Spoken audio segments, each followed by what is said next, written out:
Now I'm going to cut across to Akshita, who tells us more about Delhi's battle plan to fight the Omicron spike. Let's have a listen. With every passing day, the number of cases in the national capital is going up at a very, very worrying and alarming rate.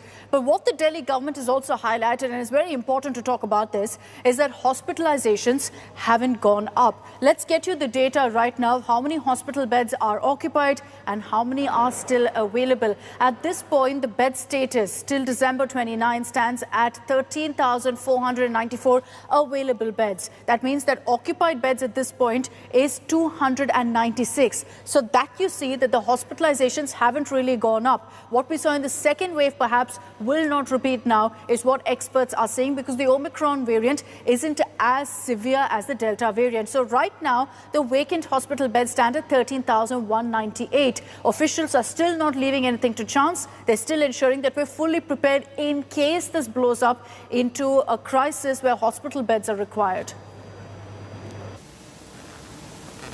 Now, Mumbai has witnessed the biggest COVID spike in last 7 months. The city has reported 2,510 fresh COVID infections and 1 death on Wednesday, a staggering jump of 300% in its COVID tally since Monday. Maharashtra is the second in the Omicron list. It has reported a total of 252 cases of new variant in the state. As fear of the third wave looms large over Maharashtra, the state government has now imposed stricter curbs. Section 144 has been imposed in Mumbai until the 7th of January next year. Citizens have been advised to stay at home and celebrate New Year's. Muted celebrations is what is advised. No party, large gatherings allowed in the wake of rising COVID cases. Citizens above the age of 60, below the age of 10 have been advised not to step out until absolutely necessary. State government has also asked citizens not to crowd famous tourist spots like Gateway of India, Marine Drive, Juhu Chowpatty. The only ray of hope now for state government is that the COVID fatality count has not really gone up. There is no jump in the reported hospitalization numbers. अपने अपने घर में रहकर आप नए साल का स्वागत करिए, अपने फैमिली के साथ रहकर, अपने बच्चों के साथ रहकर, और ओपन एरिया में आके कुछ भी भीड़ नहीं बढ़ाए। पुलिस को एकदम सख्त सूचना दी गई है कि ऐसा कुछ इंसिडेंट नहीं हो, ऐसे लोग रास्ते पे नहीं आए। इसलिए जो भी बंदोबस्त करना है, जो भी कार्रवाई करनी है, कार्रवाई करनी है। On Wednesday, 3,900 COVID cases were registered in Maharashtra, out of which 2,510 cases were reported just from Mumbai. Doctors are saying that it's due to Omicron that these cases are rising in Mumbai. There is a complete ban on parties on the New Year's Eve in Mumbai. But what the health minister has also pointed out, that given the positivity rate which is rising alarmingly, there can be more restrictions in the coming week of January if the cases continue to rise. The BMC says though the cases have increased, but the hospitalization has not increased that much. There are mild symptoms to people who are suffering from COVID disease, and the recovery days is about 6 to 7 days. With camera person Vijay Desai, Mustafa Sheikh for India Today. Now, India Today's consulting editor Rajdeep Sardesai spoke exclusively to the COVID task force member Dr. Shashank Joshi on Mumbai's Omicron surge. Let's have a listen.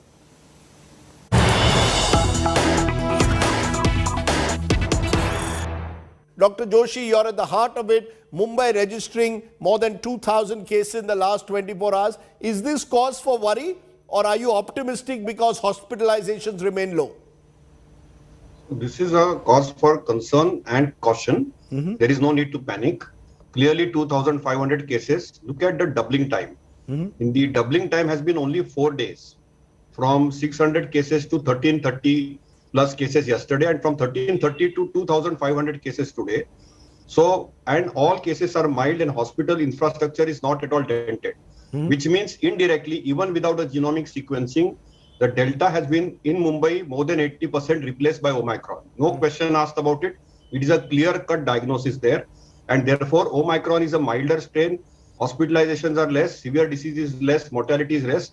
And let us hope and pray that the entire Delta is fully replaced by Omicron, which is a milder disease. Only thing is the numbers are huge and we can still dent it. But can I get clarity, doctor, from you? You're telling me that this rise is driven largely by Omicron, even without the genome sequencing? You're telling me that? Absolutely. Because if you have 2 times doubling going up, in a span of such a short duration of 4 to 5 days, the data is overwhelming and clear-cut that this is Omicron. So I can bet my last bet on it that when they do the genome sequencing, 80% or more will be Omicron. There is no question asked. This is a clinical diagnosis. Okay. It is mild disease. Hospitals are not overwhelmed. We are seeing more than 2,500 cases per day. And still, in the hospital system, this is not Delta for sure. This is not Delta derivative for sure. This is Omicron. Okay, and there is a community cluster outbreak in Mumbai for sure. Third wave in Mumbai has started. No question asked. Third wave in Mumbai has started, but you're saying the symptoms are mild and it's being driven by Omicron.